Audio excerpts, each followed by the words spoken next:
Buenas tardes a todos, bienvenidos y hoy tengo el gusto de conversar con un gran amigo, Nicolás Parra, abogado y filósofo, con quien conversaremos sobre el tema de el jazz y la vida.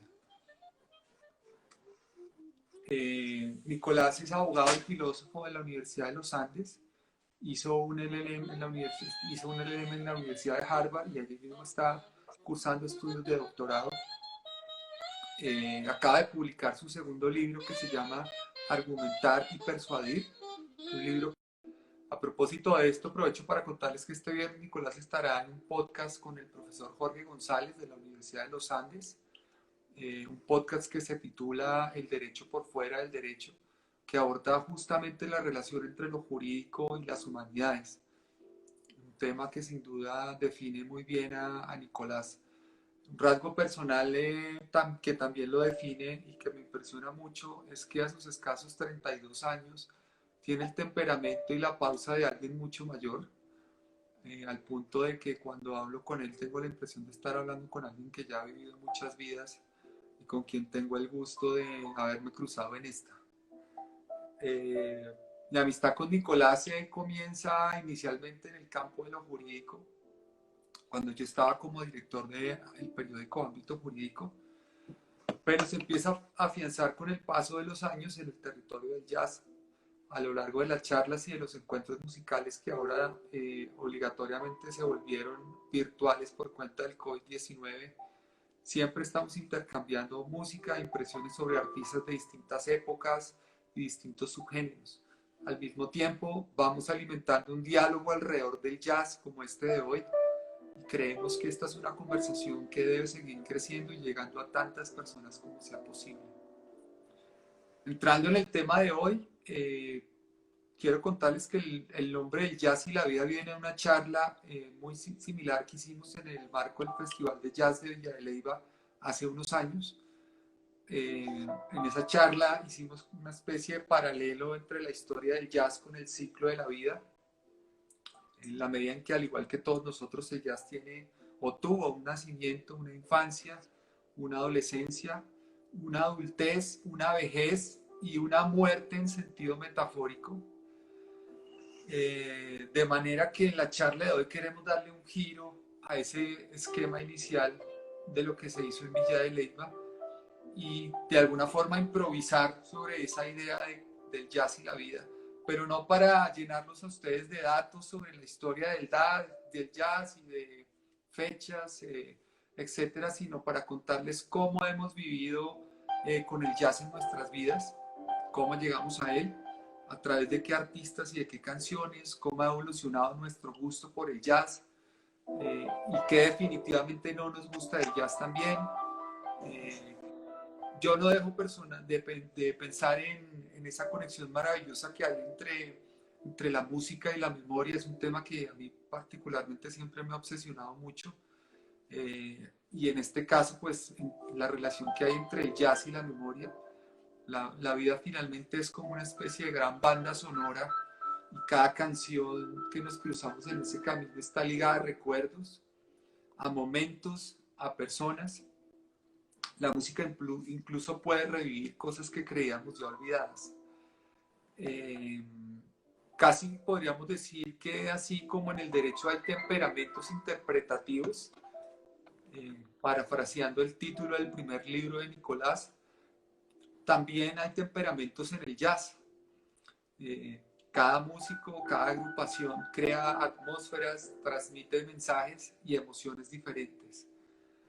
Para mí el jazz tiene algo muy particular que lo diferencia de otros géneros musicales, y es que da un enorme protagonismo a la improvisación, es decir, a la posibilidad que tienen los músicos, sobre todo cuando tocan en vivo, de crear sobre la marcha, de expresar lo que sienten en completa libertad.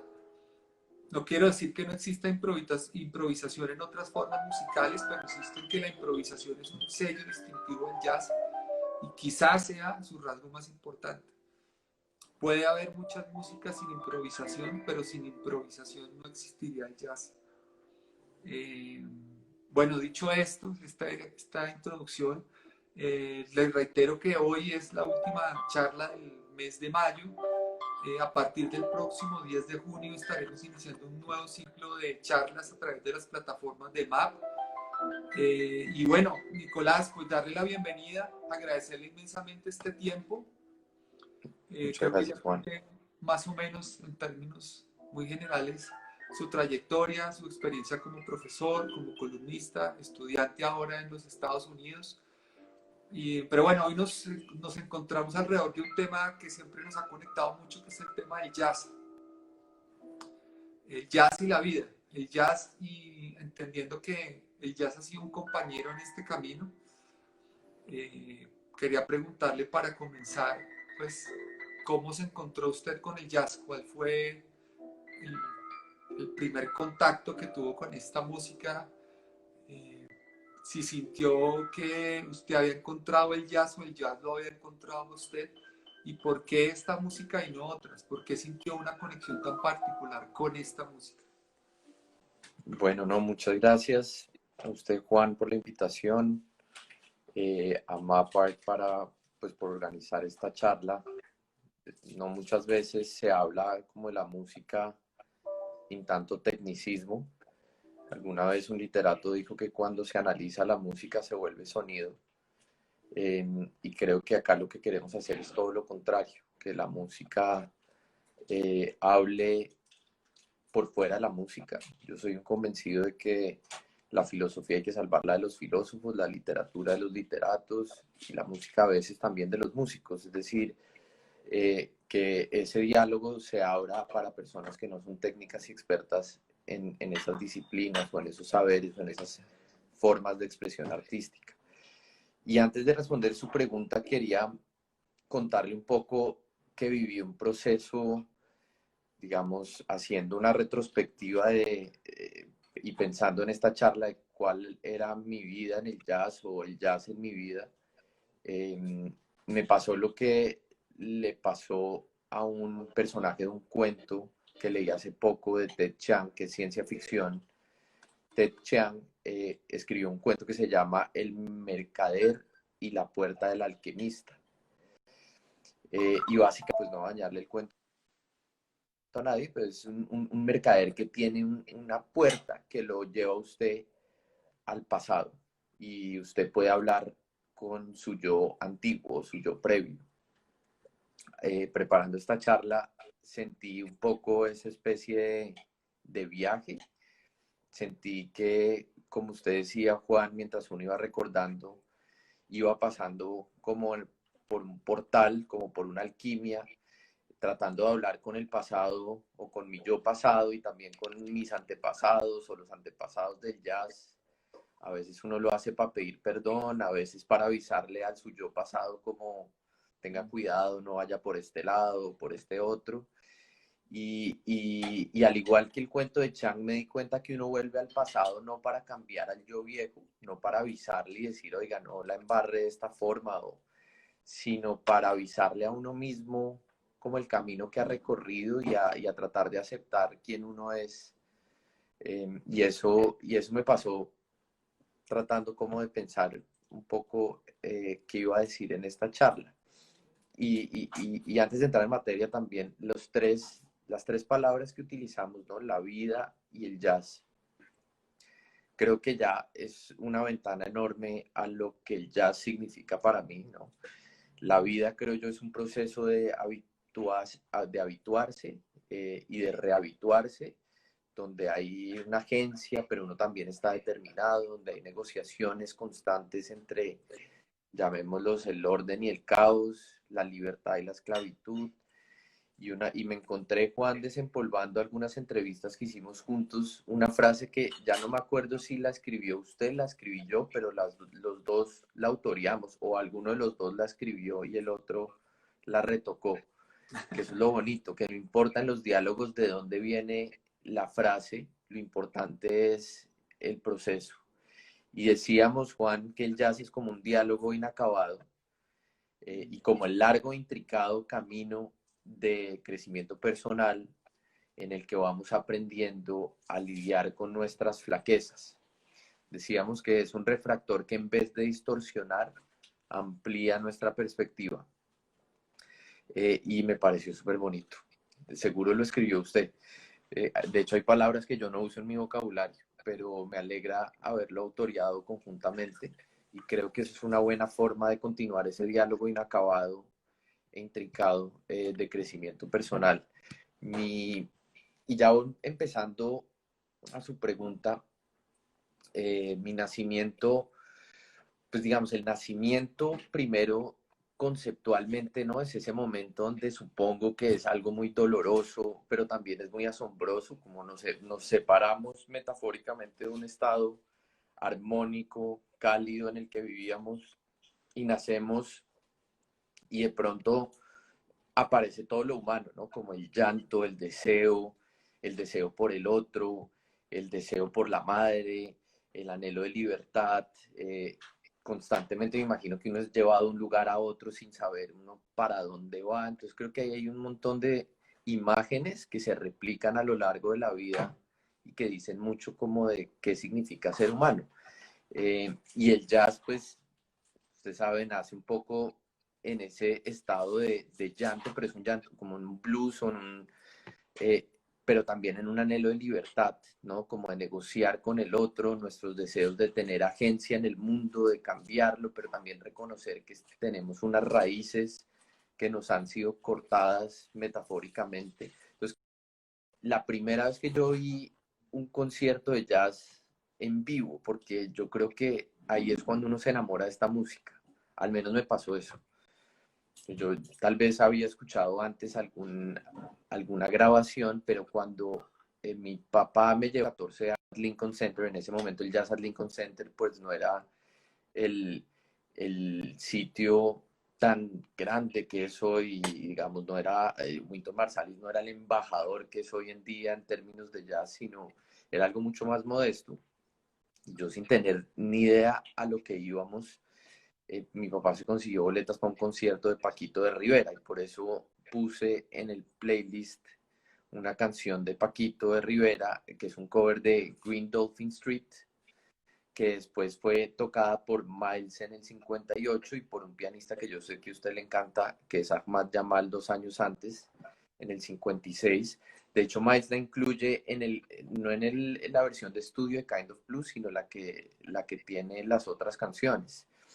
Y, y esa fue la primera vez que yo vi, Juan, una cosa increíble, una especie de diálogo muy profundo. Pues claro, tocaron Latin Jazz y todo, pero el tipo de concierto en el que yo estaba en ese momento era muy distinto a lo que yo, digamos, a los conciertos que yo había ido en esa época. Yo escuchaba algo de rock, ska, pero acá había un diálogo, la forma como se miraban los músicos, la forma como los músicos dejaban que el otro se expresara y encontrara su voz mientras estaba en un contexto, digamos, de forjar y transformar una comunidad. Y desde ahí entendí que el jazz es la música del diálogo. Y me encanta eso que dice Kamasi Washington cuando le dicen, bueno, ¿y usted qué toca? ¿Jazz o no toca jazz? ¿O esto qué es lo que usted hace? Que usted y yo hemos hablado de eso, y Kamasi Washington dice, llámelo como quieran, llámelo jazz, llámelo música futurista, llámelo diálogo, incluso no podría decir, ¿no? El diálogo puede ser un perfecto sinónimo para eso. Y creo que es esa música donde se encuentra la singularidad y la comunidad. Ese fue mi encuentro. Ahora le devuelvo la pregunta, Juan, ¿usted cómo llegó el jazz a su vida? En el caso mío fue una cosa, pues casi que accidental, porque en mi casa no se oía jazz, pero recuerdo que mi papá compraba algunas conexiones de música de distintos géneros y dentro de esas agarré un cassette. Para los que no saben qué es un cassette, es un artefacto que tiene unas cintas, no mentiras, un cassette. Y ese fue mi primer contacto cuando yo puse ese cassette en mi cuarto. Yo tenía una grabadora pequeña y recuerdo perfectamente que la primera canción que yo escuché fue una canción que se llama Sentimental Journey, una canción que por cierto interpreta Ella Fitzgerald. La versión que yo escuché fue una versión de Ella Fitzgerald y yo quedé como pues fascinado con la cantidad de modulaciones de la voz, con la instrumentación, con la armonía, pues como la complejidad armónica que tenía el jazz. Y desde ese momento empecé a buscar más cosas, fue una cosa como instintiva, no es que me hubiera transmitido a alguien el gusto por el jazz, sino que fue un descubrimiento casi que accidental y un descubrimiento propio, no estuvo conectado como a que alguien me hubiera enseñado el jazz. Eh, yo después empiezo ya por mi cuenta a descubrir más artistas, empiezo a descubrir la obra de Louis Armstrong, empiezo a oír, sobre todo mucho jazz clásico. Recuerdo que me gustaba muchísimo Woody Herman y ese clásico maravilloso que se llama Four Brothers, donde tocaba con Stan Getz, que es uno de mis saxofonistas preferidos. Y en la medida en que fui conociendo el jazz, también percibí esa capacidad maravillosa que tiene de poner en comunicación diferentes almas, diferentes voces, diferentes formas de ser. Siempre he dicho que el jazz es como una metáfora muy poderosa sobre cómo podemos ser y existir como individuos y también sobre cómo podemos ser y existir en comunidad. Eh, por cierto, son dos aspectos que incumben mucho al derecho. Y para mí ahí está la médula del jazz. El jazz no es otra cosa que una forma artística cuya base principal es la libertad. ¿Por qué? Porque precisamente porque es una música que nace del desarraigo y de la violencia que se oponen a esa misma libertad. El jazz es una música afroamericana, hay que llamarla como tal, que fue violentada por quienes la veían como una amenaza para el orden feudal establecido en el sur de los Estados Unidos, como una herejía ligada a la espiritualidad maligna y desconocida del hombre negro y sobre todo del hombre esclavo. Eh, entonces, digo esto para contextualizar un poquito o para desmitificar un poquito esa mirada elitista que se suele tener del jazz, porque es una de mis grandes obsesiones. Quisiera que más gente se acercara desprevenidamente al jazz sin pensar en que es una música para intelectuales, que se dejara llevar más por esa capacidad que tiene el diálogo de poner a dialogar voces distintas, se dejara llevar más por la melodía que seduce el oído, por el mensaje de una letra, por esa capacidad simbiótica que tiene y transformadora de tantas cosas y de tantas realidades. Y digo esto porque el jazz en su versión más raizal y más rural es el blues. Y el blues surge justamente en una sociedad marcada por un racismo muy fuerte, por una serie de conflictos políticos que se dan como una forma de reivindicación o de evocar aquello que no pertenece al hombre blanco. Es una forma, el jazz es una forma de seguir siendo negro cuando el mundo te prohíbe ser negro.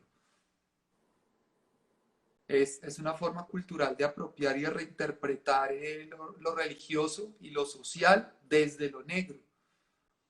Y es también una lucha no violenta por la libertad, lo cual es algo digno de admirar, sobre todo cuando vemos lo que ocurre hoy con el asesinato infame de este hombre afroamericano en los Estados Unidos, eh, por parte de George Floyd, por parte de un policía que lo mata contra la acera sin dejarlo respirar. Esa es la niñez del jazz. El jazz es un niño negro abofeteado y ultrajado que cantaba y rasgaba una vieja guitarra para no morir. Un niño que en vez de devolver el golpe hacía música. Entonces, ese es un rasgo que me parece fundamental en esta conversación, Nicolás, porque sí me parece importante que la gente que nos esté escuchando se aproxime al jazz de una manera desprevenida.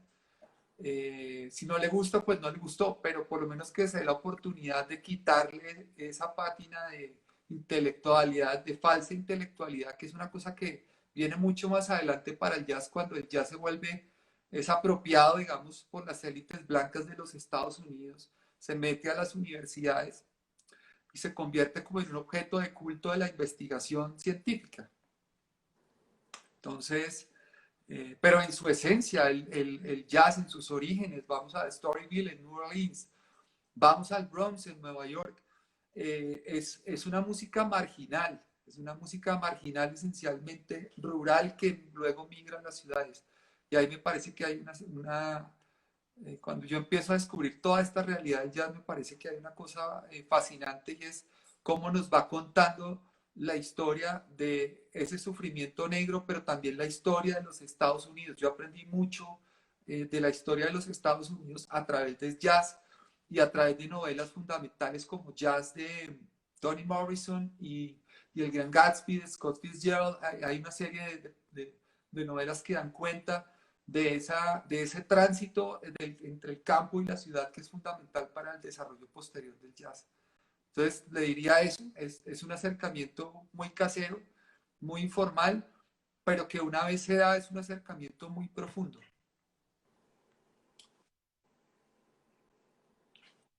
Sí. Después, si quisiéramos ponernos ya en el territorio de la adolescencia y la juventud, eh, que me gustaría escuchar qué vino después. Mi primera etapa con el jazz fue muy de los clásicos, como ya dije, descubro esas grandes voces femeninas. Siempre me parece muy bonito que yo haya entrado al jazz por la voz de una mujer, por ejemplo, y que a partir de esa voz yo haya buscado otras voces de mujeres. Eh, pero bueno, después ya vienen otras búsquedas, ¿no? En la medida en que uno ya empieza a tener más contacto con la literatura, con la filosofía, con la historia y con la política de su tiempo, porque también el jazz es un espejo de cada época y de cada tiempo, pues empiezan a aflorar otros gustos, ¿no? Yo ya empiezo a tener una inclinación estética muy marcada por ejemplo, por el virtuosismo de algunos pianistas y de algunos bateristas. De alguna forma en mi adolescencia, la adolescencia que es un momento de mucha explosividad y de mucha efervescencia y también de un poco de ir en contravía de las reglas del orden establecido, pues entonces empiezo a explorar mucho en una forma ya más contestataria, un poco más, si se quiere, más libre, menos clásica, menos dulce para el oído y ahí empiezo a descubrir otras cosas como la música, como el bebop empiezo a escuchar muchas cosas de free jazz, gente como Sonny Rollins que fue, me pareció siempre un músico muy adelantado para su época y empiezo a tener ya unos intereses mucho más marcados como en la estética del jazz. No sé a usted cómo le fue con esa parte de la adolescencia. En la adolescencia con el jazz, no bueno, también coincidió, creo, con mi propia adolescencia. Creo que está atravesada por tres momentos. En la adolescencia uno encuentra la soledad, en la adolescencia uno encuentra a los amigos y amigas, y en la adolescencia uno encuentra la rebeldía y la inutilidad de la rebeldía también. Me acuerdo este texto de Stanislao Zuleta que cita el Zaratustra de Nietzsche, que dice algo así que hay tres etapas, ¿no? En la primera, uno es un camello disciplinado, que tiene unos maestros, sigue un orden, sigue unas reglas, después llega el león, que es la rebeldía, el rechazar un poco el orden, tratar de buscar su propia individualidad y buscar algo de autenticidad en un mundo con muchas convenciones. Y finalmente el niño, ¿no? El que logra de alguna manera crear un nuevo vocabulario, reconfigurar el juego del lenguaje, reconfigurar la música. O sea, cuando pienso en niño en jazz, pues pienso claramente, yo qué sé, en un Louis Armstrong, Ella Fitzgerald, en un Miles Davis sin duda, en Coltrane y Por acá dicen nuestros seguidores que algo que no se puede pasar por alto y es que en la adolescencia uno descubre el amor, eso no es un tema menor. Sí, a unos nos demoramos un poco más, pero sí, no mentira. Y el amor también, desde luego. Y entonces en la adolescencia fue cuando yo como que eché raíz en esta música y la experimenté un poco como dice usted, no solo como música, la empecé a experimentar como metáfora, como forma estética, para entender un montón de cosas que yo de alguna manera quería entender para navegar mejor el mundo. Y en esa época, pues tuve un profesor maravilloso. Yo estuve un tiempo en la Universidad Estatal de Pensilvania tomando unos cursos de filosofía y escribiendo. Y ahí conocí a Vincent Colapietro, que es un gran filósofo pragmatista y de los pocos filósofos que han escrito ya varios textos. Justo la semana pasada me mandó un texto sobre la teología del blues. Está constantemente buscando su sentido sónico. Y Colapietro, pues fue un regalo por dos razones. Por un lado, con él entendí el jazz como un sistema de signos. Un sistema de signos, además, que le muestran a uno eh, que esta música es una especie de juego en el que nosotros, como animales que somos, pero animales muy especiales, somos animales, como diría Colapietro, simbolíficos, y se inventó esa palabra, pero me parece bellísima. Somos animales simbolíficos que tenemos hábitos, tenemos la capacidad de experimentación y de que de alguna manera el fin de nuestras vidas no solo es la acción como creían los pragmatistas, sino sobre todo reevaluar nuestros propios hábitos. Y con él entendí, por ejemplo, que un estándar de jazz es justamente eso, ¿no? Como una especie de reconfiguración de un lenguaje previo, de hábitos previos, una relectura de la historia para llegar a un punto de encuentro en donde lo que hemos venido siendo y al lugar en el que vamos se intersecten. Entonces, y por eso puse en el playlist, él le encanta James Carter, el saxofonista, sobre todo ese disco de James Carter que desde el título uno se da cuenta que es eso, se llama Conversing with Elders, es una conversación, como decíamos ahorita, con los mayores, y tiene alguna connotación como con los sabios, los maestros. La canción que puse fue Parker's Mood, eh, una canción del 48 de Charlie Parker. Pues para los que no conocen nada de Charlie Parker, uno de los pioneros junto con Dizzy Gillespie del pop, sean de los pocos jazzistas que tienen un largometraje, ¿no? Ese que hizo Clint Eastwood, que se llama Bird. Bird. Eh, y con él, pues con Colapietro, empecé a entrar en el pop como una especie de jazz autoconsciente, un jazz pues vertiginoso, también sincopado, muy urbano, pero sobre todo un jazz que estaba tratando de destruir reglas, ahí va la parte de la rebeldía, para crear un lenguaje nuevo, para aproximarse a una especie de niño donde rompiéramos algunas raíces eh, con la música europea, un poco con esas tradiciones y buscar un lenguaje, como usted decía, propio como de los afroamericanos, que sí, siempre ha sido uno de los anhelos. Y también descubrí, bueno, y con Colapietro fue una excelente, como usted sabe, una excelente excusa para que los que no saben, Juan y yo, entrevistamos mucho tiempo después a Colapietro. Entonces Colapietro fue un trampolín para llegar a ese otro elemento de la juventud que es la amistad. Empezamos a profundizar en la amistad que tenemos con Juan Martín. A raíz de eso traducimos y entrevistamos a Colapietro y sacamos una entrevista que se puede encontrar hoy, creo, fácilmente en internet, que se llama El filósofo del jazz. En la revista El Malpensante. En el Malpensante. Y ahí con Juan entendimos, digamos, una de las cosas que más me gusta de esa entrevista, Juan, es un poco el tema metafórico que le decía. En esa entrevista Colapietro dice una de las cosas más profundas, creo, que se han escrito sobre el jazz. Colapietro dice, si una criatura puede volar, entonces el hecho de volar es indiscutiblemente posible.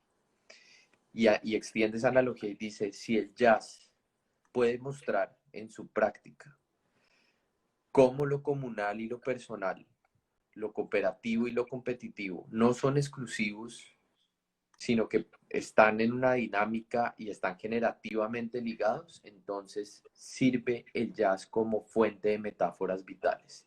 Y ahí fue donde yo dije, pues uno, este tipo es un genio, dos, el jazz es una fuente generativa de metáforas que nos muestran cómo podemos coexistir tratando de buscar nuestra autenticidad en un contexto atravesado por la historia, atravesado a veces por la violencia, atravesado por una serie de relaciones donde somos opresores a veces, oprimidos en otros casos, pero sobre todo, como decía usted, Juan, un espacio donde a pesar de eso encontremos momentos de libertad, espacios de resistencia para recrear cosas nuevas, ¿no? Entonces el jazz se vuelve esa celebración comunal de la voz singular y una fuente infinita de metáforas para pensar otra serie de problemas políticos, sociales, filosóficos. Y ahí fue cuando para mí el jazz dejó no solo de ser una música, sino se volvió una especie de forma de vida. Y cuando doy clase a veces termino explicando teoría de la interpretación jurídica a través del jazz, a veces termino interpretando, pues no sé, explicando conceptos jurídicos. Por ahí me han dicho que usted pone a los estudiantes a oír a Keith Jarrett. Eso es cierto, eso es cierto. Bueno, ahorita podemos, si quiere entramos Keith Jarrett, porque puse una canción además, pues eso, hablemos de Keith Jarrett un rato. Pero venga, no, antes de Keith Jarrett, es que usted toca un punto que me parece fundamental acá y que es un punto que también quisiera, entre comillas, no sé si desmitificar, pero sí profundizar. El primer punto que quise desmitificar es que el jazz es una música de élites. Eso es mentira.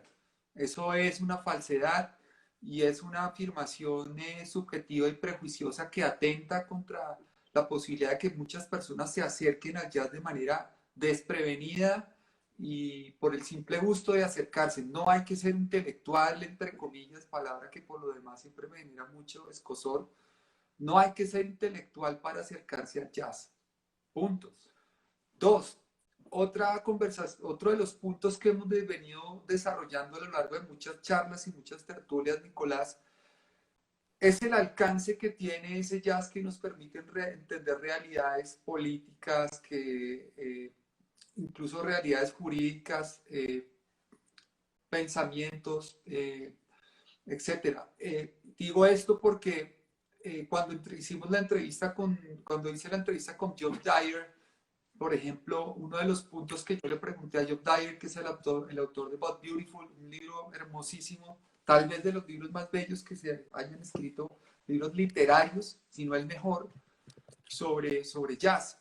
Y, y pues una de las preguntas que yo le hice a Job Dyer fue como, oiga, ¿usted estaría de acuerdo con la hipótesis de que el jazz, por esa condición que tiene de mostrarnos la capacidad de ser seres dialogantes y seres empáticos, puede ayudarnos a ser mejores personas y por ende ayudarnos a ser mejores ciudadanos? Y el tipo me contestó con un no rotundo. Me dijo que eso no era posible porque él tenía dos padres que eran absolutamente maravillosos y y que ellos jamás habían escuchado ni siquiera April in Paris o no sabían absolutamente nada de jazz.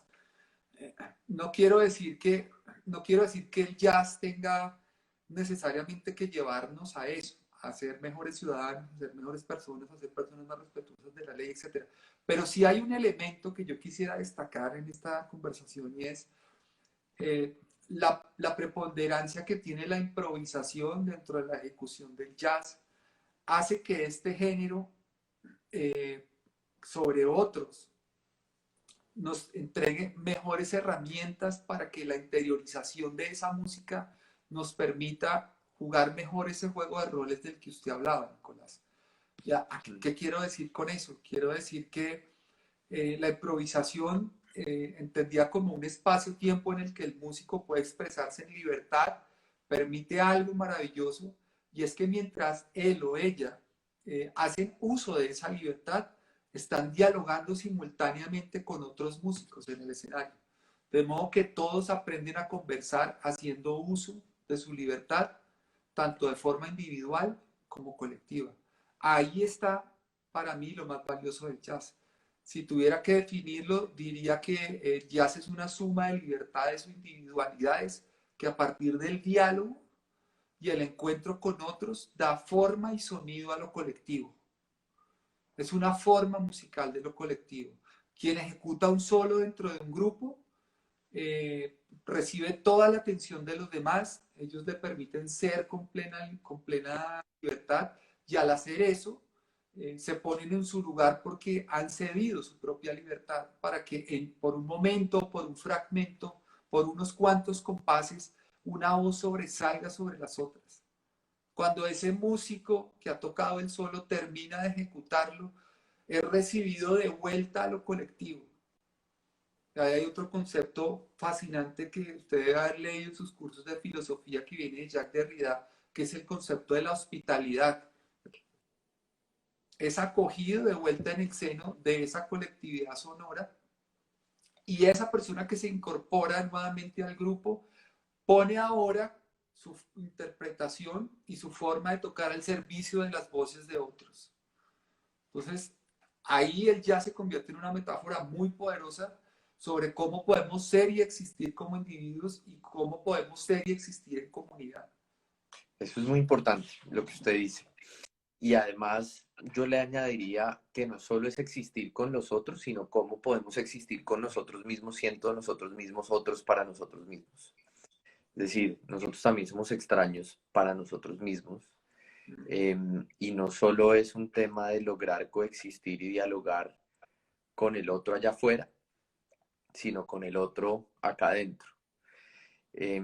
Y tal vez una de las canciones, Juan, em, que más, que más me han permitido a coexistir conmigo mismo, quizás es la de Peace Peace de Bill Evans, que además me lleva otra vez a la adolescencia cuando nos reuníamos en su casa a ver los conciertos de Bill Evans. Bill Evans, desde luego, es un pianista que siempre me acuerdo, usted, siempre tenemos esa discusión de si Bill Evans o Jarrett, y siempre Oiga, que hace... pero a propósito de esto, pues ya que habla de Bill Evans, pues toquemos el tema de Keith Jarrett, porque ya está tocando, ya salimos de esa metáfora del jazz como es espacio-tiempo para la colectividad. Ahora hablemos de la introspección, del jazz como un camino maravilloso también hacia el propio autoconocimiento. Y ahí entra el Tal camino cual.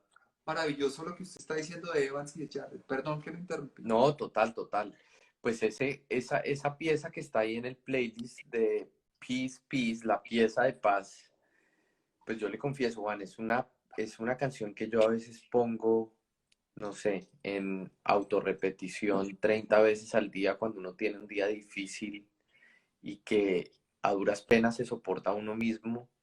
Entonces yo escucho, además es que esa pieza es como el embrión de Kind of Blues, porque en esa pieza que se toca antes de Kind of Blue de Miles Davis, el gran o uno de los grandes álbumes de jazz en el 59, ya anticipa Flamenco Sketches. O sea, si uno ve los fraseos de esa canción, Flamenco Sketches está ahí Sí. perfectamente. Y le voy a contar una anécdota. De ver, pues Wikipedia ha mejorado mucho, me metí a Wikipedia a ver qué decía esta canción y un fan alguna vez de Bill Evans dijo que además me pareció la cosa más bella que se ha dicho de esta canción, que cuando la escuchaba se sentía como si estuviera solo en Nueva York y no hubiera absolutamente nadie. Obviamente hoy en día esta imagen es fácil de hacérsela después del coronavirus y la pandemia en la que estamos sumergidos, pero esta canción es una oda a la soledad y es un anhelo a la conexión. Y creo que Jared es exactamente lo mismo. Y la otra canción que puse ahí, que sé que a usted le encanta, de hecho creo que usted me mostró esa canción, Juan, es la de Radiance. Para mí la de Part 6, no sé si para usted es la misma o es otra de las que tiene Jared en ese repertorio, pero Part 6 para mí es una meditación, o sea, es con lo que uno perfectamente puede rezar si uno no tiene una institución oculto a quien tratar de conectar con algo que lo supera. Y esa canción de Keith Jarrett Part 6 que está en el playlist que les pusimos, para mí es una búsqueda de paz, y ahí es cuando el jazz no solo para mí se volvió una metáfora con Colapietro y una forma de vida, sino también una expresión religiosa. Y esto se intensifica desde luego en Coltrane. No sé usted cómo vio la adultez del jazz, Juan. Hablemos un poco como ya esa parte un poco más madura, esa etapa de la vida en la que es la adultez, en la que uno ya reconoce, acepta y creo abraza que uno pues no es uno, que uno depende de otros, ¿no? Que ya se deja al lado esa rebeldía de la adolescencia, ya se deja al lado ese deseo de ser uno únicamente y tratar de acabar con todo tipo de tradición, historia, sino ir negociando y haciendo transacciones en esas historias y biografías personales. Y, y cómo le fue a usted en ese intento como de la adultez en la que uno desvive la infancia y revive la infancia.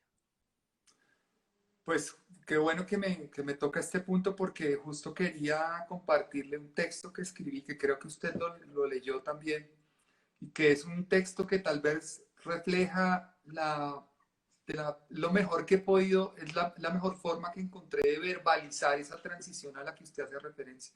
Y es un texto que tiene que ver justamente con Keith Jarrett. Y dice que la admiración por un artista va madurando con los años.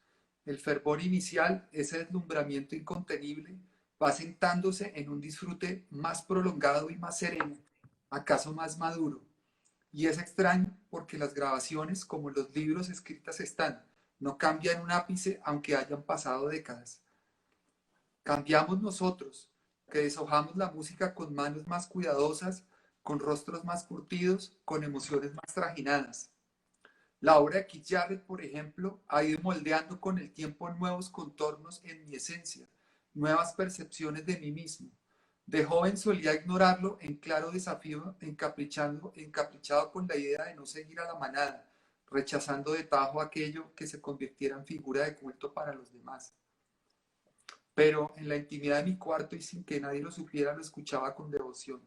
Por esos días, su manera de tocar me contrariaba, me hacía perder el centro, me envolvía en un estado confuso, oscilante, que definía como nunca nadie había podido mi condición de criatura nostálgica y no pocas veces atormentada.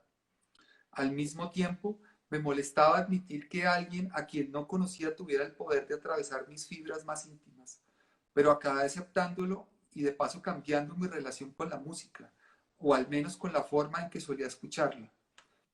Créanme, hago un esfuerzo inmenso por colocar cada palabra en su lugar, por verbalizar lo que solo la música en su infinitud logra condensar. Y hoy, que casualmente vuelvo a Jarrett, lo concibo de un modo diferente, casi amigable, como si regresara al encuentro con un cómplice de viejas andanzas. Su música, esa presencia tan mía, tan profunda y tan reveladora, proyecta sobre el telón del tiempo diferentes episodios de mi vida. Me hace consciente en un segundo y con asombrosa nitidez de todo lo vivido. Me decanta y me reinventa, me fragmenta y me completa. Jarrett es lo más parecido a una banda sonora del subconsciente, a una galaxia de introspección. Es un eterno regreso al útero, un epitafio, un estertor musical en el que anhelo repasar fugazmente y sin retorno toda mi existencia. Ahí le respondí. Sí, sí, ese es un texto que escribió usted hace como 4 años, ¿cierto? Creo. 4 o 5 años, que se llama ¿Cómo escuchar? Y respondo diciéndole que entro después de esa fase, digamos, de deslumbramiento estético con el mundo del jazz en una fase de introspección muy profunda. Mi adultez con el jazz se vuelve un tema muy filosófico, Mm, muy conectado a la parte emocional, a las pérdidas amorosas, al enamoramiento, ya después más adelante a la paternidad, a la amistad, a la soledad. El jazz se vuelve una gran compañía para la vida en solitario, para el amor, para la sensualidad, para el erotismo. totalmente. Y yo no sé por qué yo siempre asocio a Jarrett, o tal vez a los pianistas, ¿no? Fred Hirsch, Jarrett, usted y yo que tenemos esa obsesión de encontrar como ese sonido, Gene Harris, Ahmad Jamal. Gene Harris, por cierto, que en el playlist que les dejamos o que está ahí en el póster, uy, se toca My Foolish Heart, ¿no? Sí. Creo, o sea, tus palabras mayores, pero mejor dicho, entre My Foolish Heart tocado por Evan o esa versión, solo esa de Gene Harris, yo no sabría qué escoger. O sea, Gene Sí, Harris, es si uno brutal. la ve en vivo, el tipo termina de tocar y dice, Es como, no como sé que qué no lo acabo puede de creer pasar lo en que este acaba de momento. hacer. Y ¿no? Se ve con el bajista, que no me acuerdo quién Sí, es, se totean de la risa, se totean y de la son risa como, sí, pero esos pianistas, los pianistas de jazz, o por lo menos Bill Evans, Keith Jarrett, a mí también me enseñaron un poco a estar solo, pero también a aprender que el jazz es una especie de aprendizaje en el que una vida sin la nostalgia y la novedad de la amistad no es potable, ¿no? Donde la amistad sí, de alguna manera, a pesar de esa soledad, nos extiende y le da más sentido a nuestra soledad y nos ofrece, creo yo, una especie de otro tipo de soledad, ¿no? Cuando ya no podemos estar mucho tiempo con nosotros mismos, la amistad nos permite estar solos de otra manera. Y esos, Part 6 de Radiance de Keith Jarrett, My Foolish Heart es tocada de Gene Harris, pues estoy hablando de cosas que pusimos en el playlist, o Peace Peace, son esos momentos de soledad en el que uno trata de tocar al otro, pero sabiendo a veces que no siempre es posible dialogar con uno mismo o con los otros.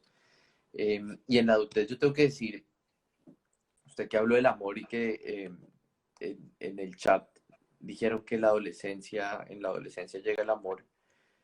Hay una canción que para mí es muy importante, usted sabe, que es But Beautiful, que de hecho es el título del libro que usted comentaba de Geoff Dyer, a quien entrevistamos cuando tradujo Pero Hermoso, que es el libro de jazz al que se refería Juan Martín, de viñetas cortas eh, sobre los músicos de jazz. Y a mí lo que me encanta esa entrevista que le hicimos a Dyer esa vez, Juan, es que Dyer confesó, le preguntamos porque en ese momento estaba sacando un libro de yoga y le dijimos, bueno, en realidad no hemos leído el libro ese que usted sacó de yoga porque pues no conocemos mucho de eso, pero ¿qué tiene que ver el yoga con el jazz? Y Dyer responde, pues se totea la risa y dice, pues supongo que respirar sirve de alguna manera, ¿no? Eh, y nos dijo que él no entendía un poco por qué ese libro se volvió, justo Keith Jarrett dice que es de los libros más hermosos que se han escrito sobre jazz, pero hermoso. Y Dyer dice el que, libro que él le recomienda a sus amigos. exacto, exacto. Y Dyer dice que es extraño porque él es un poco como yo me siento, él no es músico. Dyer dice, pues yo tenía mucha curiosidad, pero entendí escribiendo este libro que hay que asumir una extraña superstición en el sentido de que el no hacer o no saber de algo es una precondición para escribir sobre ello. Y para mí eso fue un Sí, aprendizaje muy profundo. El no saber y escribir, perdón, el no saber y ser ignorante sobre algo es una precondición para escribir sobre ello. Para mí eso es pues una lección muy hermosa. Y entonces este libro que se llama Pero Hermoso me recuerda una canción que es muy importante para mí porque es la canción que se llama But Beautiful con la que le propuse matrimonio a mi esposa María. Ella no sé si quiera que comente esta anécdota, pero la voy a comentar de todas formas. Estábamos en un restaurante, yo saqué mi celular, puse But Beautiful. Esa canción pues la ha tocado, la ha cantado Billie Holiday, hay una versión de Bill Evans y Chet Baker. eh, Hay muchísimas versiones, de hecho fue de las últimas canciones, por ejemplo, que tocó Amy Winehouse con Tony sí, Bennett. pero a mí la que puse en el playlist es la de Billie Holiday y es creo la que más me gusta. Entonces le puse las lyrics y le pasé el celular. Antes de decirle que si se quería casar conmigo, le dije, lee acá las lyrics. Y ella empezó a leer y pues es una canción fuerte, no es una canción tampoco romántica en el que No, el no amor es. es todo bello, no, es una canción que dice el amor es hermoso, pero es doloroso también, el amor es un dolor de cabeza, pero también es muy feliz, ¿no? En inglés, love is funny or it's sad, it's quiet, es silencioso, or it's mad, es una locura. Y creo que es una canción muy hermosa sobre el amor porque muestra cómo el amor de alguna manera es una especie de tratar nuevamente de dialogar y negociar con esa tensión entre los dos polos. Y ahí, pues, por eso quería poner un poco esa canción y creo que hablar de la adultez sin hablar de But Beautiful, para mí, pues no tendría sentido. Entonces, por eso quería mencionar esa canción. Bueno, evidentemente después de la adultez viene un periodo de maduración, entramos en una etapa que yo diría es muy interesante de la vida, que es la etapa, por lo menos en la que me encuentro yo, usted solo tiene 32 años.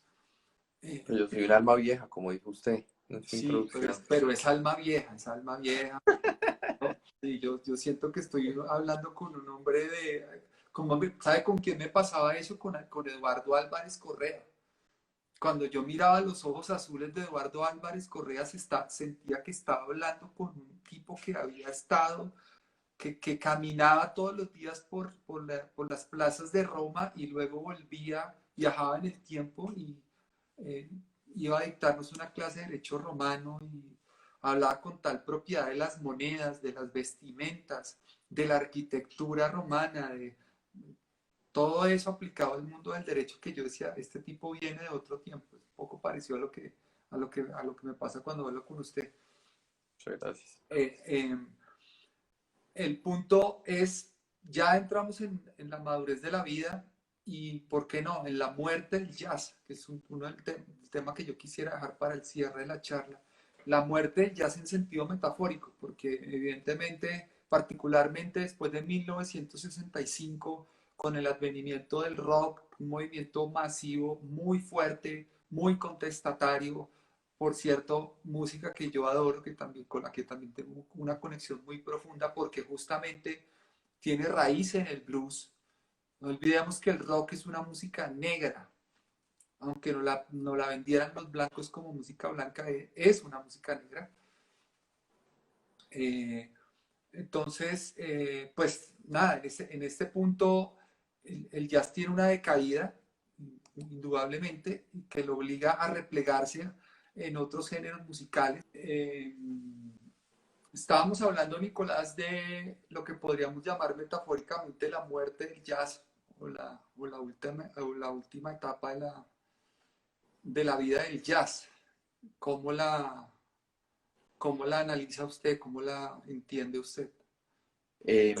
Pues antes de la muerte quería hablar de la vejez, Juan, porque pues la vejez es un momento muy importante, creo, en la vida de la música y también en la vida de uno, donde a mi juicio uno empieza a recordar lo vivido y permitir que el recuerdo distorsione los momentos difíciles, ¿no? Deshaga los momentos difíciles en sonrisas nostálgicas o lo disuelva en sonrisas nostálgicas, que nos muestre un poco ese momento donde el recuerdo que uno puede ser y no ser a la vez es una posibilidad real. Creo que en la vejez ocurre un poco eso. Musicalmente es un momento donde, digamos, es difícil decir esto en la historia del jazz, ¿no? Pero me imagino que es el momento donde que antecede a la muerte en la que el jazz comienza a ser y no ser, entonces comienza a coquetear con el rock, Beaches Brew, empieza a coquetear con la música latina y entonces surge el jazz y la fusión, el jazz y el latín, el jazz y el rock, pero la vejez es ese momento previo donde uno recuerda nostálgicamente, y ahí el músico de jazz que siempre me acuerda a la vejez es Lee Morgan, especialmente la canción pues que se llama I Remember Clifford, De cada Clifford Brown. dedicada a Clifford Brown. Es una canción compuesta por Benny Golson, y es lo que llamarían, es un treno, y un treno es un género, en griego quiere decir, es una canción de lamento, es un lamento fúnebre. Clifford Brown se mató a los 25 años en un accidente de carro, y Lee Morgan, cuando toca I Remember Clifford, me parece que está tocando su futuro, porque Clifford también muere por manos de su esposa, ¿no?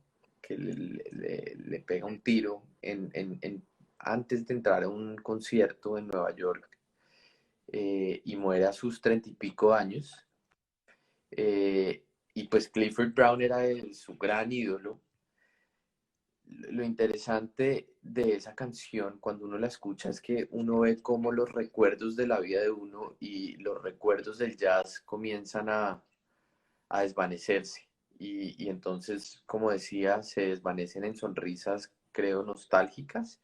Y el jazz a mí me enseñó esa cosa, me enseñó que hay que honrar el pasado, que a pesar de que el jazz es una música experimental que siempre está tratando de recrearse, expandiendo los límites de lo que es y lo que no es jazz, hasta el punto en el que pues músicos contemporáneos, usted mencionaba Esperanza Spalding, Kamasi Washington, dicen, llámelo como quiera, esto es música, pero si le gusta jazz, llámelo jazz.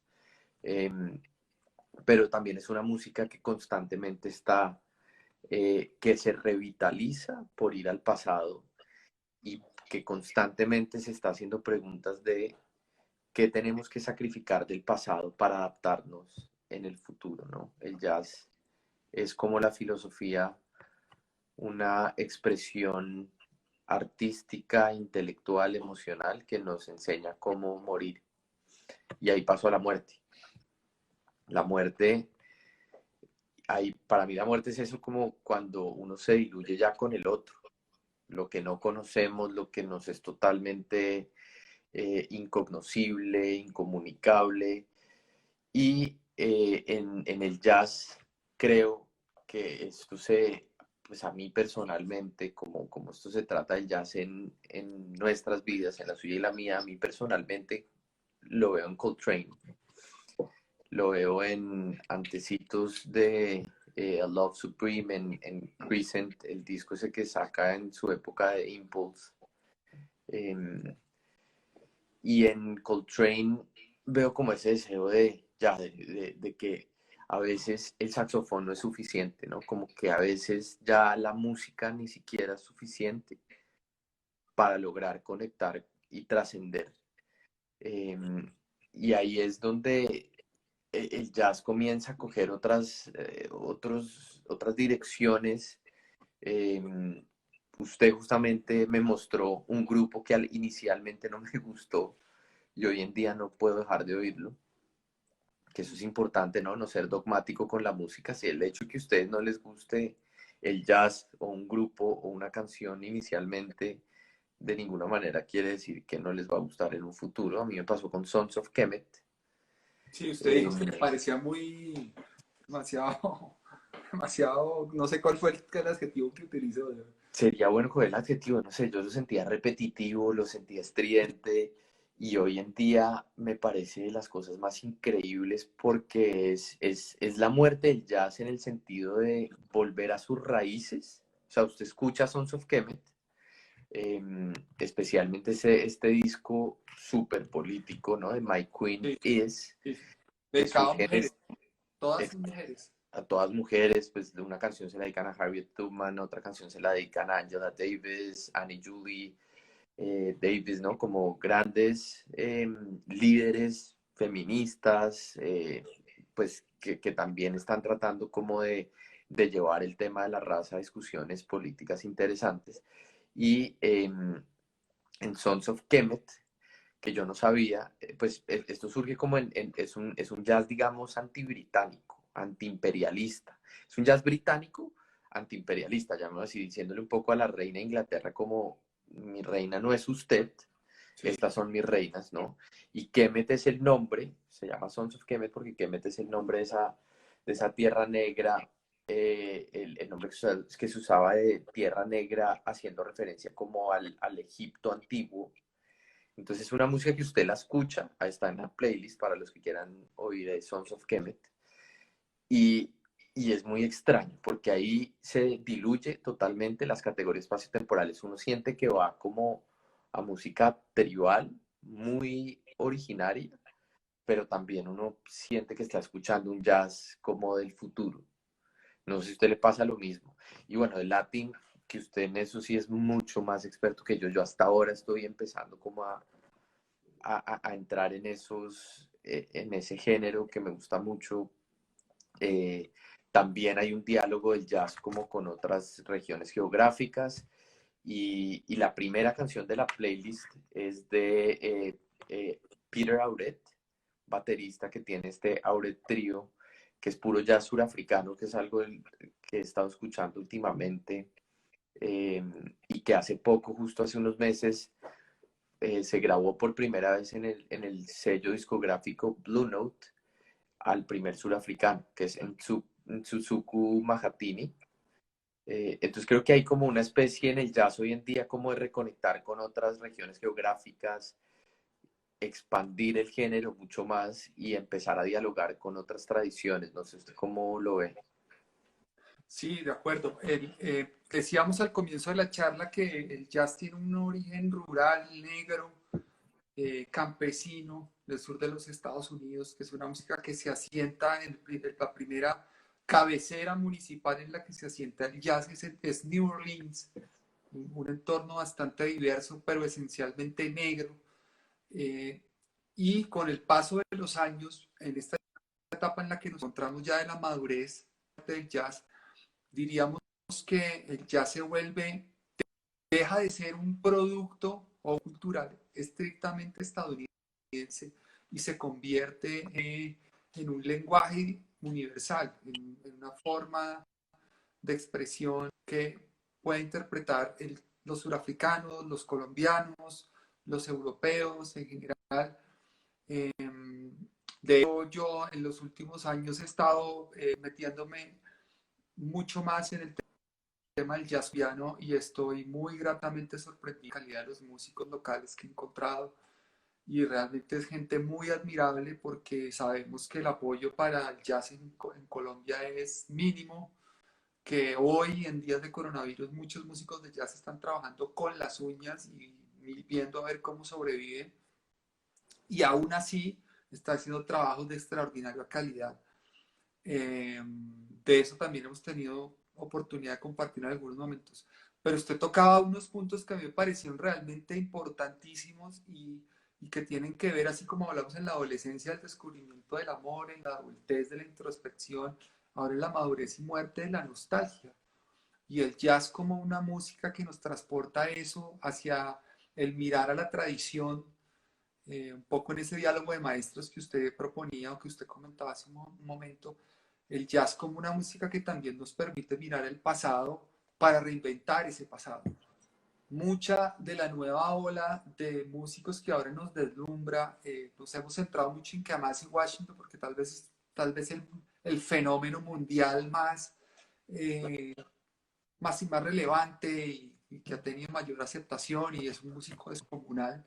Yo diría que The Epic es una obra maestra, sin duda alguna, es un álbum que, no sé, como Love Supreme o como cualquier álbum capital de la historia del jazz de los 50 o 60 marca un antes y un después, pero incluso en ese álbum encontramos, y eso lo hablaba con Kamasi Washington, un viaje a las raíces. Es un jazz retrofuturista, si se puede llamar de alguna forma. Es un jazz en el que hay elementos de bebop, pero también hay elementos de hip hop Los Ángeles es la ciudad donde crece, en un entorno muy violento que más es Washington, y ahí está presente todo lo que el maestro Carlos Flores Sierra llamaba el artista y sus circunstancias, ¿no? Esa influencia de la violencia urbana que le toca vivir a él. Por momentos es un álbum caótico, pero por momentos es un álbum sublime. Pharoah Sanders, Y música clásica Tony también, Rollins. ¿no? ¿Ah? En música clásica, Debussy también, hay una canción de Kamasi que empieza De con Claro de Debussy y Luna. termina, claro, de Claro Luna. de Luna, Claro de Luna, Claro de Luna, de acuerdo. Y muy importante esa referencia porque una de las grandes influencias de la música clásica en el jazz es justamente el impresionismo, como movimiento europeo, vamos que y en general de la música, de muchas músicas latinoamericanas. Le voy a citar dos ejemplos más, la música cubana y la música brasileña, muy marcadas por el movimiento impresionista. Entonces, importantísima esa referencia.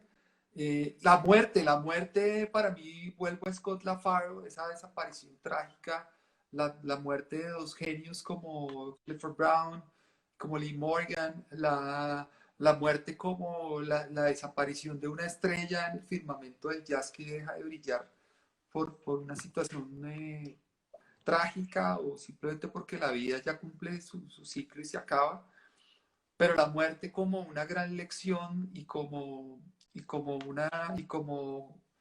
un legado, como un momento en el que trascendemos o nos transformamos en algo superior, a love supreme. Por eso me gusta mucho que conecte con Coltrane, porque ahí creo que ahí Coltrane yo creo que es uno de los picos más altos en cuanto a lo que podríamos llamar la trascendencia del jazz. Y Pharoah Sanders también, diría yo.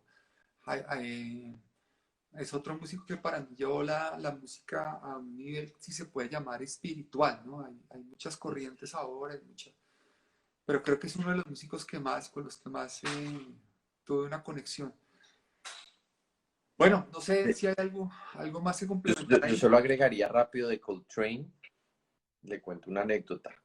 Cuando estaba aplicando al doctorado, eso siempre piden textos, ¿no? Como acá se llaman personal statements, como propósitos personales o por qué usted quiere aplicar este programa educativo, cosas de ese estilo.